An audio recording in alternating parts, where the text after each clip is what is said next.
ओम शांति। आज हम बाबा के 4 जुलाई 2020 के मधुर महावाक्य सुनते हैं।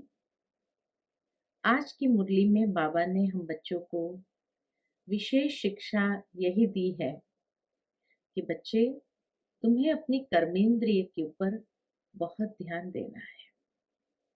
कहीं कोई कर्मेंद्रिया हमें धोखा तो नहीं दे रही है, इसीलिए संभाल करनी है।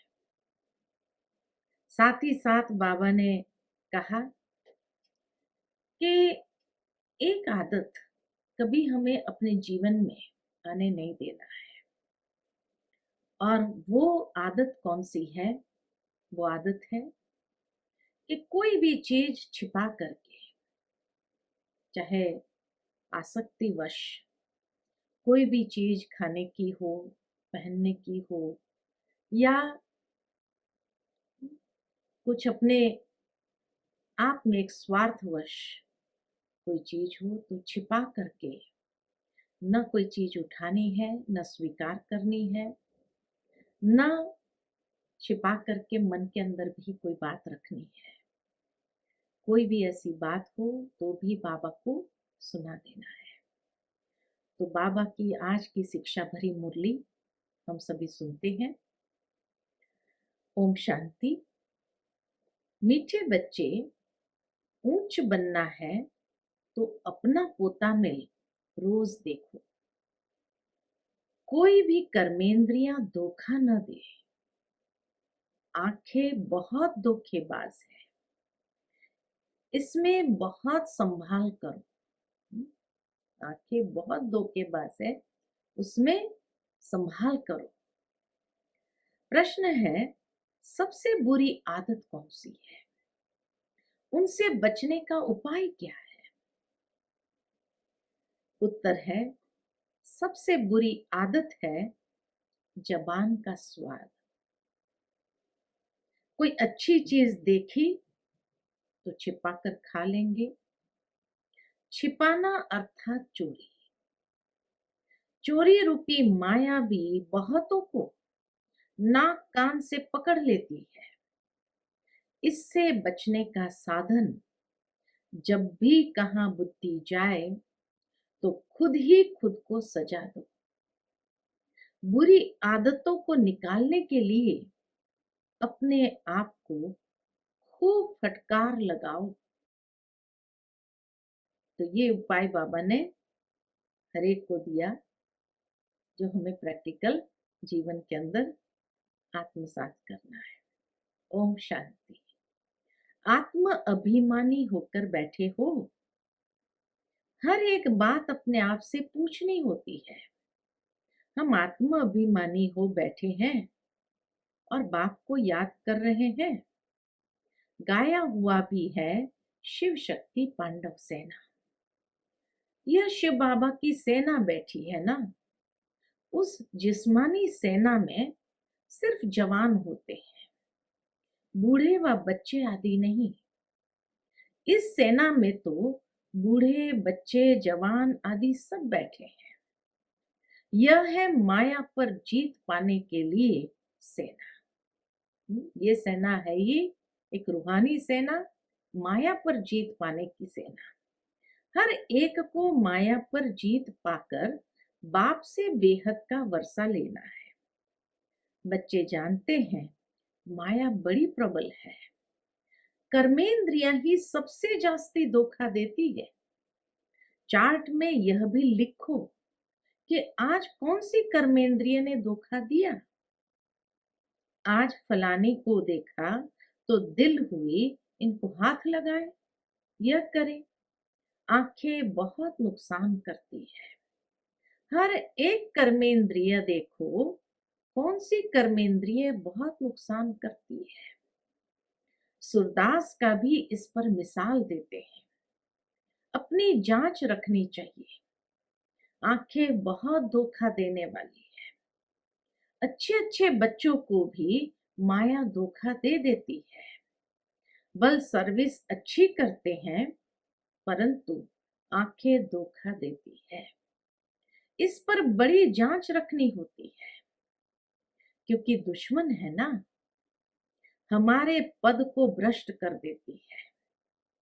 जो सेंसिबल बच्चे हैं उन्हों को अच्छी रीति नोट करना चाहिए। बाबा कहे जो सेंसिबल बच्चे हैं उन्हों को अच्छी रीति नोट करना चाहिए, डायरी पॉकेट में पड़ी हुई हो। जैसे भक्ति मार्ग में बुद्धि और तरफ भागती है तो अपने को चुटकी काटते हैं, तुमको भी सजा देनी चाहिए, बड़ी खबरदारी रखनी चाहिए। कर्मेंद्रियां धोखा तो नहीं देती है, किनारा कर लेना चाहिए, खड़ा होकर देखना भी नहीं चाहिए। स्त्री पुरुष का भी बहुत हंगामा है, देखने से काम विकार की दृष्टि जाती है, इसलिए सन्यासी लोग आंखें बंद करके बैठते हैं। कोई कोई सन्यासी तो स्त्री को पीठ देकर बैठते हैं। उन सन्यासी आदि को क्या मिलता है? करके 10-20 लाख करोड़ इकट्ठा करेंगे, मर गए तो खलास, फिर दूसरे जन्म में इकट्ठा करना पड़े। तुम बच्चों को तो जो कुछ मिलता है वह अविनाशी वर्षा हो जाता है, वहां धन की लालच होती नहीं, ऐसी कोई अप्राप्ति होती नहीं जिसके लिए माथा मारना पड़े। कलयुग अंत और सतयुग आदि में रात दिन का फर्क है, वहां तो अपार सुख होता है, यहाँ कुछ भी नहीं। बाबा हमेशा कहते हैं संगम अक्षर के साथ पुरुषोत्तम अक्षर जरूर लिखो। साफ साफ अक्षर बोलने चाहिए, समझाने में सहज होता है।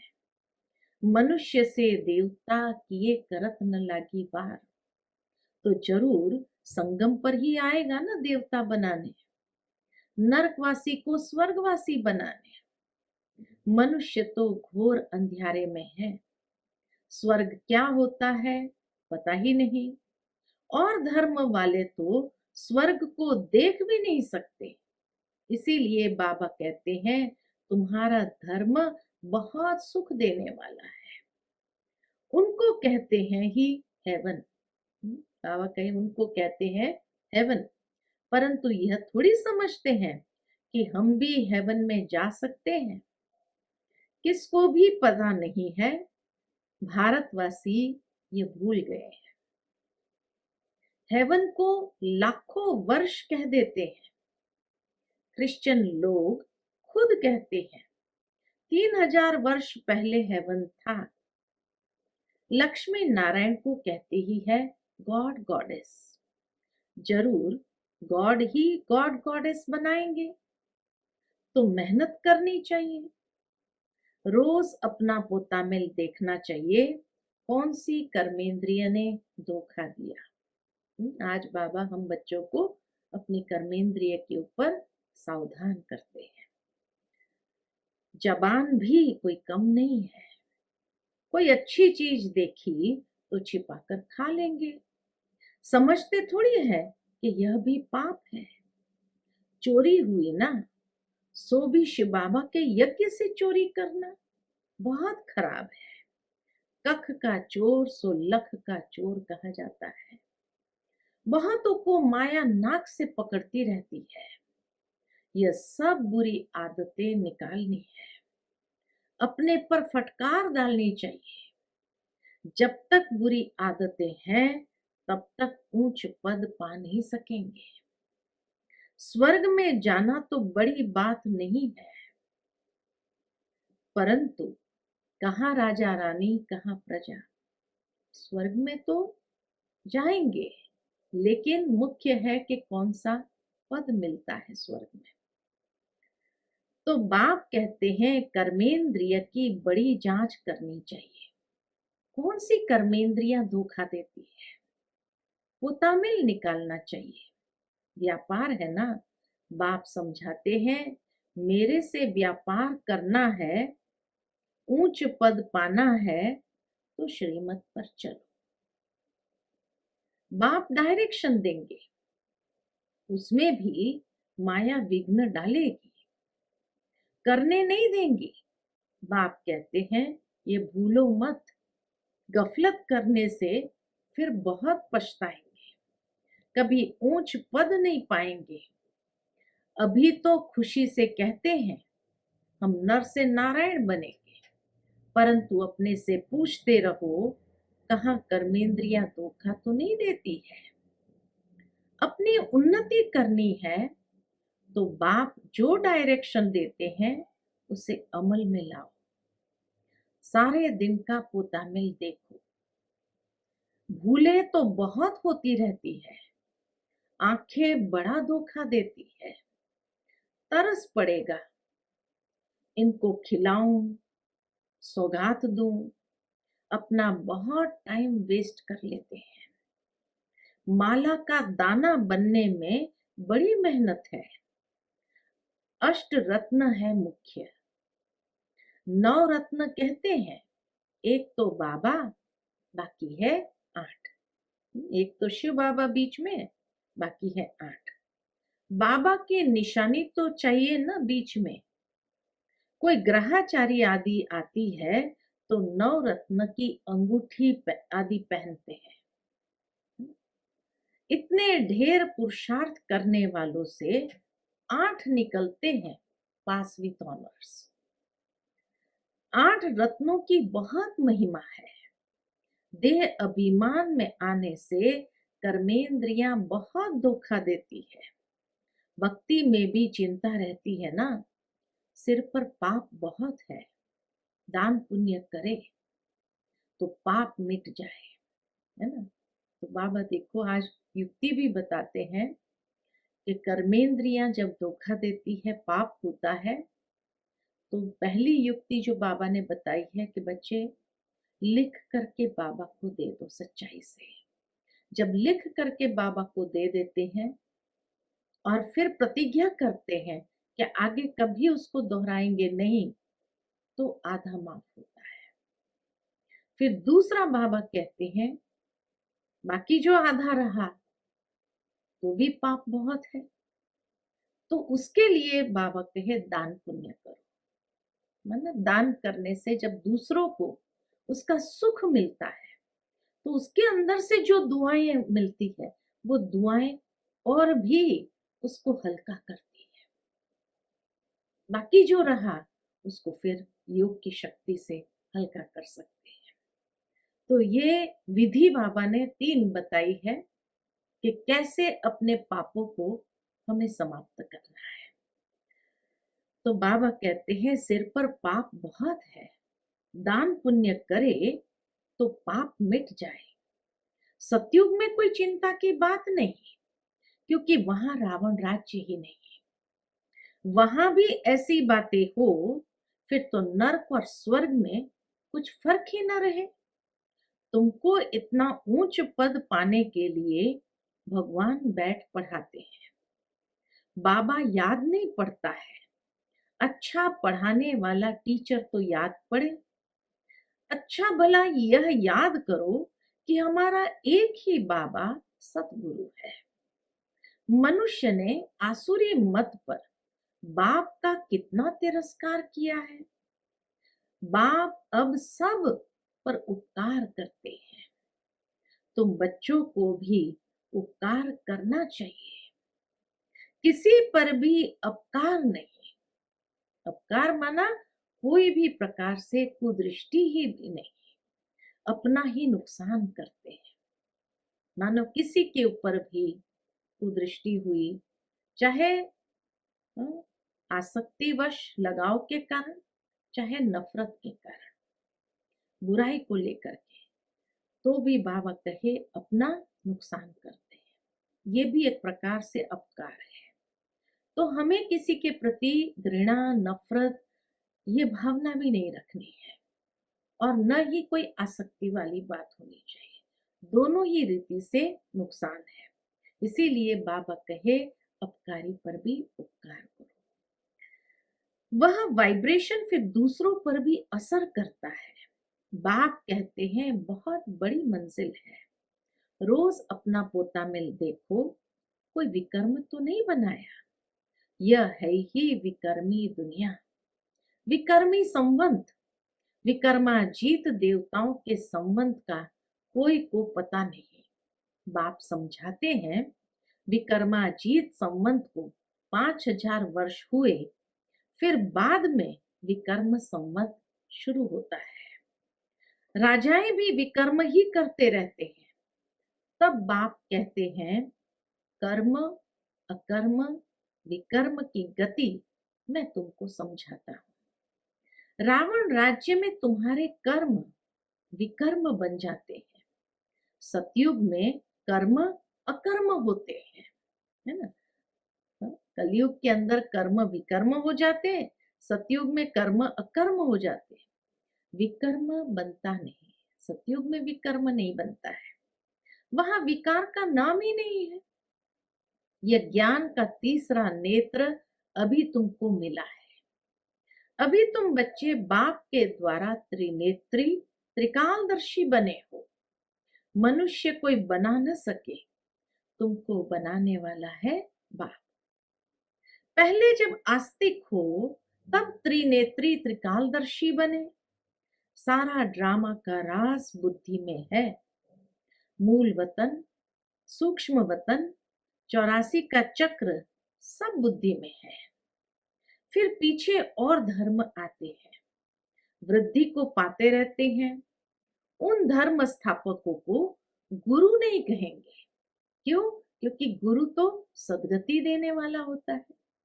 वो तो जब नीचे उतरते तो उनके धर्म की आत्माएं भी नीचे उतरती है, तो इसीलिए उनको गुरु नहीं कहेंगे। सर्व की सद्गति करने वाला सतगुरु एक ही है। बाकी वह कोई सद्गति करने थोड़ी आते हैं, वह धर्म स्थापक है। क्राइस्ट को याद करने से सद्गति थोड़ी होगी, विकर्म विनाश थोड़ी होंगे, कुछ भी नहीं।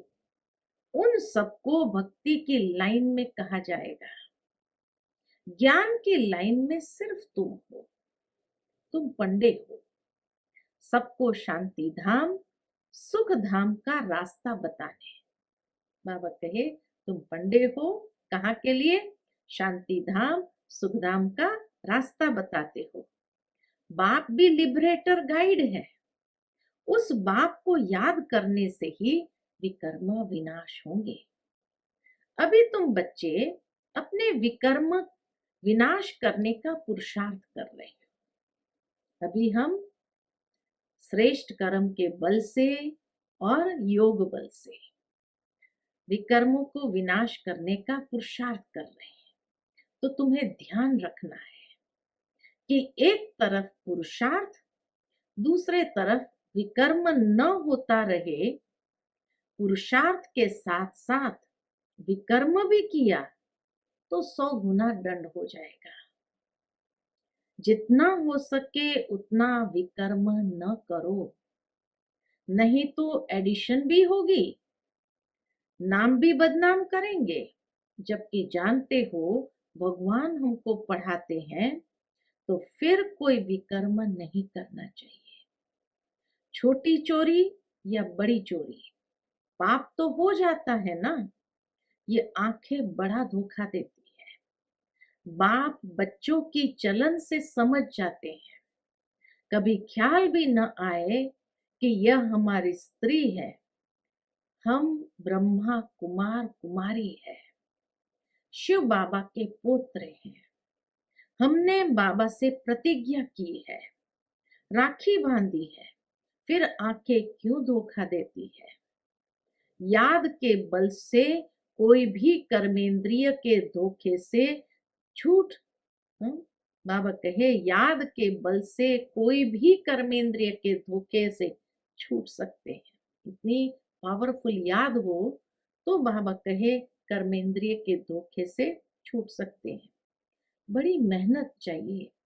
बाप के डायरेक्शन पर अमल कर चार्ट लिखो। स्त्री पुरुष भी आपस में यही बातें करो। हम तो बाबा से पूरा वर्षा लेंगे, टीचर से पूरा पढ़ेंगे, ऐसा टीचर कभी मिल न सके जो बेहद की नॉलेज दे। लक्ष्मी नारायण ही नहीं जानते तो उनके पिछाड़ी आने वाले कैसे जान सकते हैं। बाबा कहते हैं यह सृष्टि के आदि मध्य अंत का ज्ञान सिर्फ तुम जानते हो संगम पर। बाबा बहुत समझाते हैं, ये करो, ऐसे करो, फिर यहां से उठे तो खलास, भूल गए। यह नहीं समझते हैं कि शिव बाबा हमको कहते हैं। कौन मुझे कह रहा है? परमात्मा मुझे कह रहा है, ये नहीं समझते। हमेशा समझो शिव बाबा कहते हैं इनका फोटो भी नहीं रखो। ब्रह्मा बाबा का बाबा कहे फोटो भी नहीं रखो। यह रथ तो लोन लिया है, यह भी पुरुषार्थी है। यह भी कहते हैं मैं बाबा से वर्षा ले रहा हूं। देखो बाबा की इतनी निर्माणता है, जो बाबा ये कहे कि बच्चे मेरे फोटो नहीं रखो, ये रथ लोन पर दिया हुआ है। मैं भी तो पुरुषार्थ कर रहा हूँ बाबा से वर्षा लेने का, लेकिन अब हम फोटो इसलिए रखते हैं क्योंकि बाबा हमारा आदर्श है। कि जिस तरह बाबा ने पुरुषार्थ करके संपूर्णता को पाया, हर पल बाबा की स्मृति रहने से यही मन के अंदर प्रेरणा आती है कि हम भी ऐसा पुरुषार्थ करके नंबर 1 में जाएं। तो इसीलिए हमारे लिए बाबा हमारा प्रेरणा स्रोत है। इसीलिए बाबा का फोटो रखते हैं। कई लोग पूछते हैं क्यों बाबा का फोटो रखते हैं, क्या उसको गुरु समझते हैं क्या? नहीं, गुरु समझने की बात नहीं है, लेकिन वो हमारे आदर्श हैं, तो हर वक्त उनसे प्रेरणा प्राप्त करते हैं। तो बाबा कहे तुम्हारे सदृश यह भी स्टूडेंट लाइफ में है, आगे चल तुम्हारी महिमा होगी। अभी तो तुम पूज्य देवता बनने के लिए पढ़ते हो, फिर सतयुग में तुम देवता बनेंगे। ये सब बातें सिवाय बाप के कोई समझा न सके। तकदीर में नहीं है तो संशय उठता है, शिव बाबा कैसे आकर पढ़ाएंगे? मैं नहीं मानता। मानते नहीं तो फिर शिव बाबा को याद भी कैसे करेंगे? विकर्म विनाश हो ही नहीं सकेंगे। यह सारी नंबरवार राजधानी स्थापन हो रही है। दास दासियां भी तो चाहिए ना। राजाओं को दासियां भी दहेज में मिलती है। यहाँ ही इतनी दासियां रखते हैं तो सतयुग में कितनी होंगी? ऐसा थोड़ी ढीला पुरुषार्थ करना चाहिए जो दास दासी जाकर बने। बाबा से पूछ सकते हो, बाबा अभी मर जाए तो क्या पद मिलेगा? बाबा झट बता देंगे। अपना पोता मिल आप ही देखो, अंत में नंबरवार कर्मातीत अवस्था हो जानी है। यह है सच्ची कमाई। उस कमाई में रात दिन कितना बिजी रहते हैं। सट्टे वाले जो होते हैं वह एक हाथ से खाना खाते हैं, दूसरे हाथ से फोन पर कारोबार चलाते रहते हैं। अब बताओ ऐसे आदमी ज्ञान में चल सकेंगे? कहते हैं हमको फुर्सत कहाँ। अरे सच्ची राजाई मिलती है। बाप को सिर्फ याद करो तो विकर्म विनाश होंगे। अष्ट देवता आदि को भी याद करते हैं ना, उनकी याद से तो कुछ भी मिलता नहीं। बाबा बार बार हर एक बात पर समझाते रहते हैं, जो फिर ऐसा कोई न कहे कि फलानी बात पर तो समझाया ही नहीं। तुम बच्चों को पैगाम भी सबको देना है। एरोप्लेन से भी पर्चे गिराने लिए कोशिश करनी चाहिए। पीछे भी बाबा ने एक बार कहा कि दिल्ली में कैपिटल में पर्चे गिराओ, उसमें लिखो शिव बाबा ऐसा कहते हैं। ब्रह्मा भी शिव बाबा का बच्चा है, प्रजापिता है तो वह भी बाप है, यह भी बाप है। देखो पहले ब्रह्मा बाबा कितना निर्माण हो गया कि मेरा फोटो भी नहीं रखो, मैं भी पुरुषार्थी हूँ, ये रथ लोन पर दिया है। लेकिन शिव बाबा भी कितना रिगार्ड रखते हैं कि बाबा कहे प्रजापिता है तो वह भी बाप है, यह भी बाप है। शिव बाबा कहने से भी बहुत बच्चों को प्रेम के आंसू आ जाते हैं। कभी देखा भी नहीं है, लिखते हैं बाबा कब आकर आपसे मिलेंगे, बाबा बंधन से छुड़ाओ। बहुतों को बाबा का फिर प्रिंस का भी साक्षात्कार होता है। आगे चल बहुतों को साक्षात्कार होंगे, फिर भी पुरुषार्थ तो करना पड़ेगा। साक्षात्कार से कोई प्राप्ति हो जाए ऐसा तो नहीं है। मनुष्य को मरने समय भी कहते हैं भगवान को याद करो, तुम भी देखेंगे पिछाड़ी में खूब पुरुषार्थ करेंगे, याद करने लगेंगे। बाप राय देते हैं बच्चे, जो समय मिले उसमें पुरुषार्थ कर मेकअप कर लो। बाप की याद में रह विकर्म विनाश करो तो पीछे आते भी आगे जा सकते हैं। जैसे ट्रेन लेट होती है तो मेकअप कर लेती है ना, तुमको भी यहाँ समय मिलता है तो मेकअप कर लो। कम से कम हम ऐसा तीव्र पुरुषार्थ करें, जो घाटा पड़ा है वो सारा हमें मेकअप करना है। यहाँ आकर कमाई करने लग जाओ। बाप राय भी देते हैं ऐसे ऐसे करो, अपना कल्याण करो। बाप की श्रीमत पर चलो, एरोप्लेन से पर्चे गिराओ। जो मनुष्य समझे कि यह तो बरोबर ठीक पैगाम देते रहते हैं। भारत कितना बड़ा है, सबको मालूम पड़ना चाहिए। जो फिर ऐसे न कहे कि बाबा हमको तो पता भी नहीं पड़ा। अच्छा, मीठे मीठे सिकिलदे बच्चों प्रति माता पिता बाप दादा का याद प्यार और गुड मॉर्निंग। रूहानी बाप की रूहानी बच्चों को नमस्ते। हम सब रूहानी बच्चों की रूहानी माता पिता बाप दादा को याद प्यार गुड मॉर्निंग और नमस्ते नमस्ते। शुक्रिया बाबा, शुक्रिया। आज की धारणा के लिए मुख्य सार है मुरली से। पहली पॉइंट, सेंसिबल बन, अपनी जांच करनी है कि आंखें धोखा तो नहीं देती है। कोई भी कर्मेंद्रिय के वश हो उल्टा कर्म नहीं करना है। याद के बल से कर्मेंद्रिय के धोखे से छूटना है। दूसरी पॉइंट, इस सच्ची कमाई के लिए समय निकालना है। पीछे आते भी पुरुषार्थ से मेकअप कर लेना है। यह विकर्म विनाश करने का समय है, इसलिए कोई भी विकर्म नहीं करना है। आज की मुरली का मीठा वरदान है, हर कंडीशन में सेफ रहने वाले एयर कंडीशन की टिकट के अधिकारी भव। हर कंडीशन में सेफ रहने वाले एयर कंडीशन के टिकट के अधिकारी भव। एयर कंडीशन की टिकट उन्हीं बच्चों को मिलती है जो यहाँ हर कंडीशन में सेफ रहते हैं। कोई भी परिस्थिति आ जाए, कैसी भी समस्याएं आ जाए, लेकिन हर समस्या को सेकंड में पार करने का सर्टिफिकेट चाहिए। जैसे उस टिकट के लिए पैसा देते हो, ऐसे यहाँ सदा विजयी 1 सेकंड में पास होना है। सदा विजयी बनने की मनी चाहिए, जिससे टिकट मिल सके। कितना सदा विजयी रहे हैं, यह मनी प्राप्त करने के लिए मेहनत करने की जरूरत नहीं।